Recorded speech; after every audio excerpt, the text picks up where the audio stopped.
आसाम से खबर है जहां सैलाब की सूरत हाल संगीन बनी हुई है।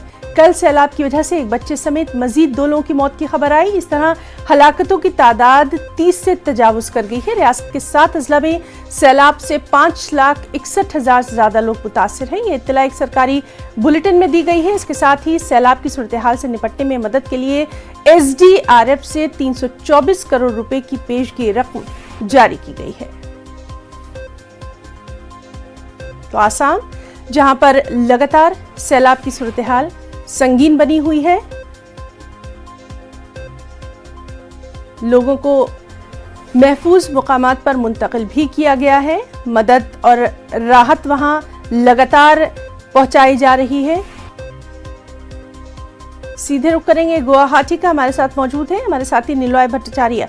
निलॉय, आपसे जानना चाहेंगे अभी वहां पर जो फ्लड सिचुएशन है उसकी क्या कुछ सूरत हाल, और खासतौर पर आगे के लिए क्या कुछ कहा गया है मेट्रोलॉजिकल डिपार्टमेंट की तरफ से?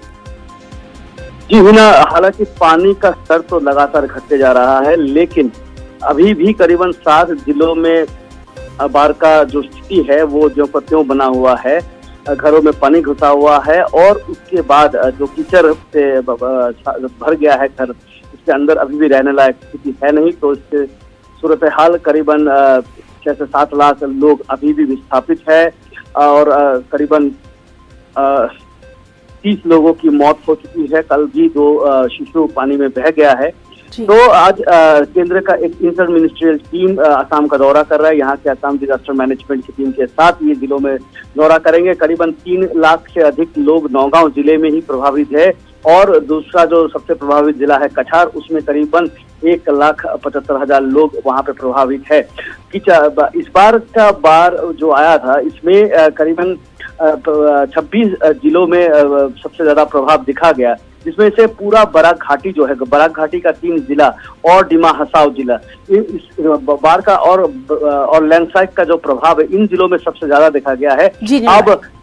अब ऊपरी असम के जितने जिला है, डिब्रूगढ़, शिवसागर, जोरहाट, यहाँ पे अब जो कटाव का, नदी से कटाव का जो प्रॉब्लम दिखाई दे रहा है उससे बहुत लोग प्रभावित है। और राहत शिविरों में खान पान पहुंचाया जा रहा है और केंद्र का अनुदान भी आ चुका है। पहला किस्त असम डिजास्टर मैनेजमेंट की तरफ से उसका जारी किया गया है जो अनुदान है। तो अब जो राहत पे तवज्जो ज्यादा दिया जा रहा है, लोगों को अभी भी निकाल कर राहत शिविरों में लाया जा रहा है, क्योंकि पानी तो निकल गया है लेकिन हालत ऐसा है कि अगले महीना भर में भी वो वापस ना जा सके। जी निलॉय, तो काफी अहम जानकारी आपने दी है कि अभी भी लोगों को वहां पर राहत शिविरों में रहने की जरूरत है, क्योंकि पानी निकालना